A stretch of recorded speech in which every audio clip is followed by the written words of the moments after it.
Bueno, tenemos el gusto esta noche de tener aquí en Odisea, en La Nación, a María Corina Machado. Como ustedes saben, es la líder de la oposición venezolana, ha tenido un papel central en la campaña en la cual la oposición finalmente ganó las elecciones en las últimas presidenciales, a pesar de que fue excluida por razones de manipulación institucional que hay en Venezuela, de la posibilidad de ser ella la candidata a presidente. Y nos va a contar ahora cuál es el destino, cuál es la peripecia, cuál es el padecimiento hoy de la democracia en Venezuela, cómo están viviendo los venezolanos y qué espera en este contexto internacional, sobre todo después del cambio político que ha habido en Estados Unidos con el ascenso de Trump. María Corina, bienvenida. Hola Carlos, un placer enorme conversar contigo otra vez. Igualmente, nos gustaría que nos cuentes en qué situación, en qué encrucijada se encuentra hoy la sociedad venezolana en relación con la política. Sí, bueno, en primer lugar te agradezco mucho porque yo sé que los argentinos han estado muy cerca de esta causa venezolana. Ustedes han acogido a cientos de miles de compatriotas, pero además yo creo que entienden claramente lo que significa este sistema corrupto, criminal, autocrático que Maduro ha impulsado, no solamente dentro de Venezuela, sino que claramente tiene tentáculos en toda la región. Y yo creo que ha quedado claro lo que significa no solamente para los venezolanos, sino también, yo diría, para América Latina y para el hemisferio completo, o que se prolongue esta agonía, o que logremos lo que nos hemos propuesto, que es una transición ordenada y pacífica lo antes posible en Venezuela, como fue el mandato de los venezolanos en las elecciones del 28 de julio.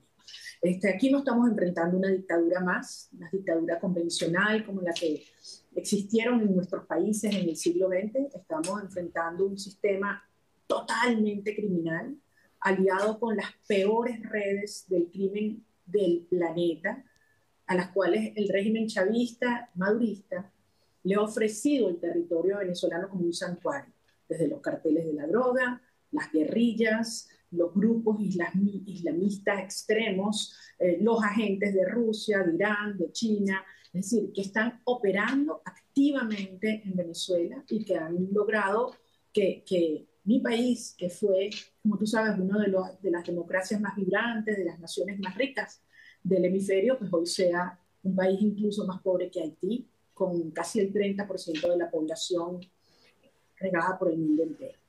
Estamos viviendo un momento crucial. Han sido muchos meses de una represión brutal después de la paliza que le dimos a Maduro el 28 de julio. Optaron por atrincherarse, por atacar, por cometer todo tipo de crímenes de lesa humanidad debidamente registrados, pero ahora las cosas se les están poniendo realmente complicadas porque a nivel internacional se ha puesto en práctica un mecanismo de mayor y mayor presión, acompañado del enorme descontento que hay en el país, que lo repudia, y de las fracturas que hay dentro de la propia estructura que aún soporta el sistema. Entonces ¿Por qué estamos en un... confías en que la presión internacional puede producir algún cambio? Y no podemos pensar que el régimen de Maduro decidió ya asumir esta identidad que le interesa muy poco qué pueda pensar de él la Unión Europea, los Estados Unidos, digamos, el consenso latinoamericano, y que se conforma con una alianza muy intensa, como vos describías recién, con China, con Irán, con Rusia, ese alineamiento y que va a persistir en esa línea. No tengo ninguna duda que eso es lo que él piensa. Les importa ahorita muy poco lo que piense nadie. Ellos se quitaron todas las caretas. Es un régimen que ha perdido completamente la legitimidad y que tiene aquí grabado esa etiqueta de criminal, como te decía. Pero la realidad es la realidad. Y tú te pones a ver quiénes eran los grandes aliados internacionales que tenía el régimen. Cuba, ¿cómo está Cuba? Siria, que queda de ese régimen. Rusia tiene sus propios problemas. Irán, tú me dirás si va a venir a salvar a Maduro. La misma China, con todas las dinámicas geopolíticas en las que están involucrados en este momento.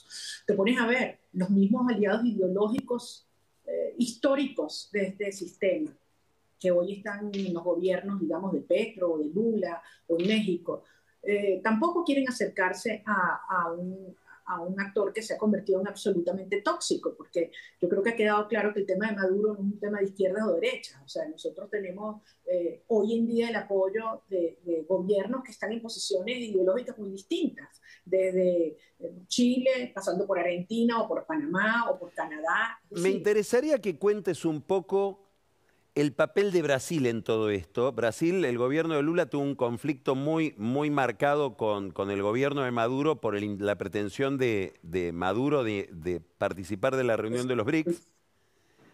Y a partir de ahí pareciera que tal vez germinada la semilla del papel de Brasil en las elecciones venezolanas, el gobierno de Brasil no ejerce el rol que ejercía antes o ha decidido ponerse más lejos de Venezuela. ¿Eso es así? sí, eso es así, y yo creo que previo a las elecciones también el presidente Lula tuvo posiciones muy firmes, muy claras con relación a que Maduro no podía salirse de la ruta electoral. Sin embargo, yo creo que en general la mayoría de los países de América Latina han entendido que la prolongación de Maduro es una tragedia, no solo para Venezuela, sino para la región. No solamente por la presión migratoria, Carlos. Aquí estamos hablando de un país donde un maestro te gana $1 al día, donde las pensiones son $3 al mes. Nuestros niños no están yendo a la escuela. Las escuelas públicas funcionan 2 veces a la semana y te podrás imaginar la calidad de educación que reciben. Es decir, un país que está literalmente económicamente colapsando. Ya tenemos desde los últimos 5 meses una inflación que supera los 3 dígitos. Y es un sistema además donde impera el horror. Yo te escuchaba al inicio, parte de tu editorial, yo decía, es impensable un programa como el tuyo en Venezuela hoy en día. No hay un periodista que se atreva a hacer una crítica inferida, alguna crítica al régimen, o nada que se le parezca. Ni siquiera los periodistas que han tenido que dejar Venezuela, porque si tienen familiares en el país les aterra, que van y los buscan, los persiguen, los apresan, los torturan.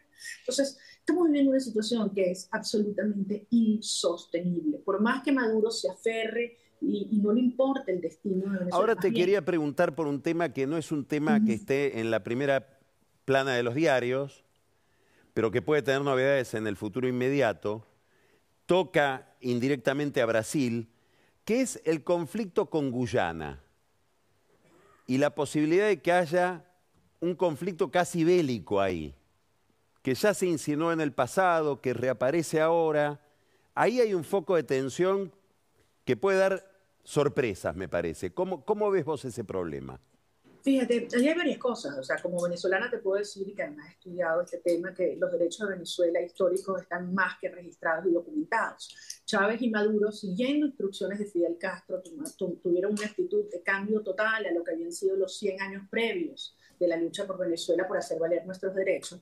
Y en una actitud absolutamente entreguista y irresponsable nos llevaron a una situación de riesgo real. El caso está ahora en la Corte Internacional de Justicia y allí es donde hay que defender. Pero Maduro, en su desesperación, apelan a esa carta nacionalista, ¿no? Y no es la primera vez que lo hace. Te recuerdo que en el año 2023, justo después de las primarias, ellos convocaron a un supuesto referéndum por el Esequibo, una cosa absurda, delirante, a la que no fue nadie. Nadie fue a votar. Fíjate, y usaron esa carta nacionalista, pensaron que con eso iban a cohesionar a las Fuerzas Armadas y al país. Nadie se comió ese cuento, porque la sociedad venezolana ha aprendido mucho, estamos muy claros lo que estamos enfrentando.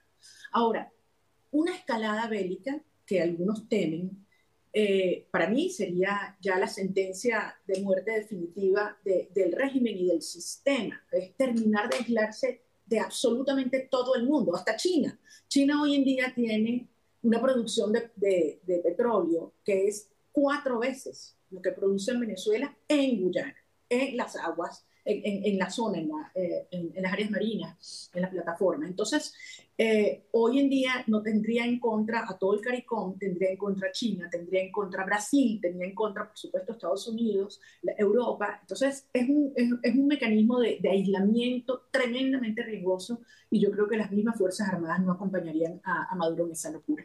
¿Hasta dónde Maduro tiene consenso en las Fuerzas Armadas? Cada vez menos. Yo te puedo decir algo, nosotros no habríamos logrado demostrar nuestra victoria aplastante 70-30 el 28 de julio si no hubiese sido por la cooperación de los miembros de las Fuerzas Armadas que están desplegados en todo el país. Y que A le ver, dieron desarrolló un poquito esa idea, que no es algo tan conocido. es súper interesante. Fíjate, en Venezuela existe una operación que se llama el Plan República de las Fuerzas Armadas venezolanas, encargadas de todo lo que es el cuidado, la vigilancia del proceso electoral y del material electoral. Entonces, en todos los centros de votación hay oficiales, hay soldados del Plan República. Ellos recibieron el 28 de julio la instrucción de que no nos entregaran los ejemplares oficiales de las actas y la desobedecieron. Nosotros tenemos, y tú lo sabes, recogimos más del 85% de las actas. Es más, en los centros de votación donde hay una alta concentración de miembros de las Fuerzas Armadas, donde ellos votan porque están cerca de los cuarteles, los fuertes, en todos arrasó Edmundo González y perdió Nicolás Maduro. Yo no tengo ninguna duda que en los cuadros medios y bajos de las Fuerzas Armadas, lo mismo que en las policías, el repudio a Maduro es monumental. ¿Qué le queda a Maduro?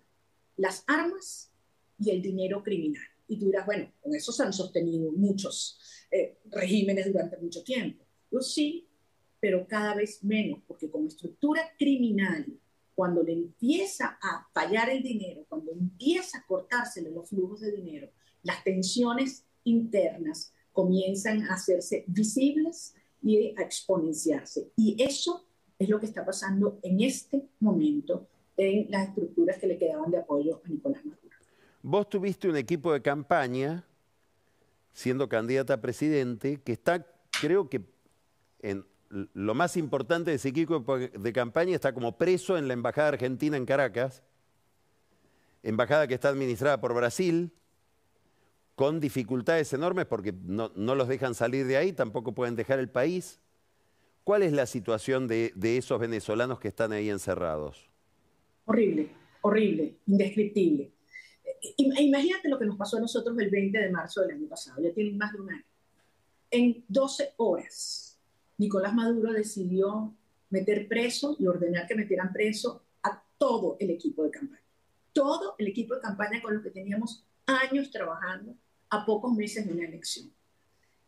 Los que pudieron esconderse se fueron rápidamente porque el régimen no los pudo atrapar a la Embajada de Argentina y otros sí los detuvieron y tienen más de un año presos en el Helicoide, que es el centro de tortura más grande de América Latina. Una vez que logramos el triunfo el 28 de julio, el régimen en su desesperación, intentando vengarse por este trabajo increíble que habían hecho todos estos venezolanos, empezaron a atemorizarlos, a cercarlos, a rodearlos. Desde el mes de noviembre le cortaron la luz, con lo cual no tienen agua, y empezaron a impedir el acceso de medicinas, de alimentos, e incluso desalojaron las viviendas privadas que están alrededor de la residencia de la Embajada Argentina en Caracas. Entonces, esto se ha convertido en un centro de tortura, Carlos, donde ellos están rodeados de comandos militares, perros, armas de fuego que los apuntan y la imposibilidad de tener agua y luz. Tú me dirás en qué otra embajada en América Latina esto ha ocurrido. Y la verdad es que nosotros esperamos una reacción muy firme, mucho más firme de la comunidad internacional. Vos hablabas de la capacidad de presión que puede tener la comunidad internacional sobre el régimen de Maduro. Ahí se recorta claramente el rol de los Estados Unidos, pero aparecieron informaciones, concretamente el Wall Street Journal se dedicó a cubrir este tema, de que habría presión de empresas petroleras que tienen intereses en Venezuela que harían presión sobre el gobierno americano para que afloje un poco en su rigidez frente a Venezuela. Aparentemente hasta ahora sin éxito, pero ¿cómo es eso? No, pero claro, lo intentaron y durante muchos años, y no solamente empresas en el sector petrolero, hay empresas que están en diversos sectores, que hacen negocios con el régimen, y lo trágico que además es de una manera totalmente opaca. Te recuerdo que Venezuela está en el último lugar de Estado de Derecho del mundo. De 140 países que ponen su índice, el World Justice Project, Venezuela está en el puesto 140. Si tú vienes a Venezuela, tú vas a hacer negocio con la mafia. O te dan un negocio sin licitación porque algo les ofreciste, pero al día siguiente te lo quitan. Y evidentemente que estos acuerdos o estas licencias operaron además en contra de la Constitución venezolana, que es súper clara y precisa. Cualquier acuerdo tiene que ser aprobado por la Asamblea Nacional, tienen que ser acuerdos públicos en el ámbito petrolero. Todo esto fue absolutamente escondido, obviamente gente haciendo mucha plata y el país muriendo de hambre. Afortunadamente la posición del presidente de los Estados Unidos ha sido una posición muy firme en el sentido de decir es una estructura criminal que representa una amenaza para la seguridad hemisférica y tiene que aplicarse un abordaje de aplicación de la ley. Y lo que nosotros hemos insistido durante mucho tiempo es, en la medida que tú haces público la naturaleza de todas estas redes criminales, en la medida que tú aplicas la ley y vas recortando, reduciendo esos ingresos del crimen, como toda estructura criminal empieza a fracturarse.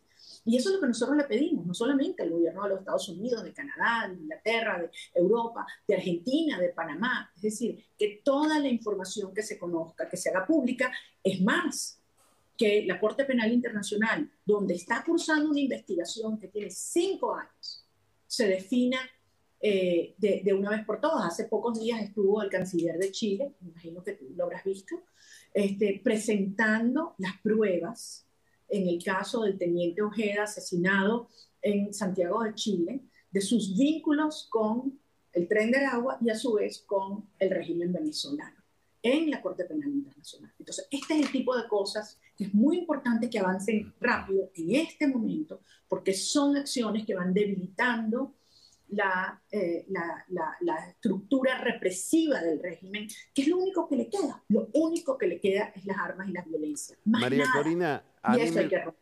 a mí me gustaría que para concluir este diálogo nos cuentes cuál es tu situación. Vos venís llevando esta lucha desde hace muchísimos años, cada vez con un protagonismo más importante. Tu carrera se desplegó muchísimo en Venezuela.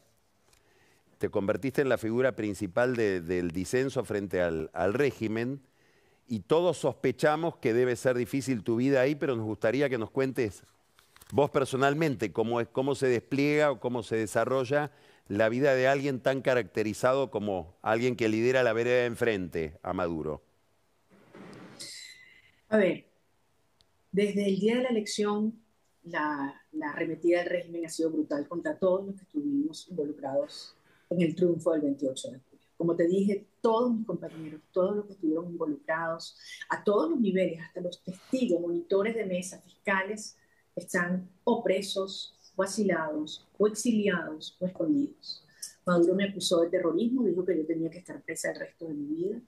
Ha rodeado la casa de mi mamá, que vive ahora sola, está enferma, y me están buscando. Y ellos dicen que me van a agarrar y no voy a especular sobre qué pretenderían hacer conmigo. Eso fue hace más de 8 meses. Nadie está preparado, y te juro que yo menos, para no tener contacto humano. No sabes la falta que me hace recorrer mi país, abrazar a nuestra gente, pero lo que uno aprende es cómo puedes ante la adversidad encontrarle, ¿sabes? Aprovechar al máximo cada circunstancia. Entonces yo estoy todo el día trabajando, tanto en la actividad internacional, coordinando acciones afuera, comunicándonos con ciudadanos del mundo, como en este caso en la Argentina y en otras partes de América Latina, para que mantengan la confianza y para que en este momento alcen sus voces, porque los necesitamos más que nunca, y desde luego organizando nuestros equipos en esta nueva etapa. Mira, el régimen está más débil que nunca. Perdió todo el apoyo, toda la legitimidad, ha sido absolutamente aislado internacionalmente y ahora hay una estrategia de presión recortándole sus ingresos y las complicidades tan oscuras que ha mantenido durante tanto tiempo. Tenemos una oportunidad real y la vamos a aprovechar y Venezuela será libre. Muchas gracias, María Corina, por este tiempo que nos dedicaste. Muy vívido siempre tu testimonio. Muchas gracias. Gracias a ti, Carlos. Un Mucha abrazo. suerte. Gracias.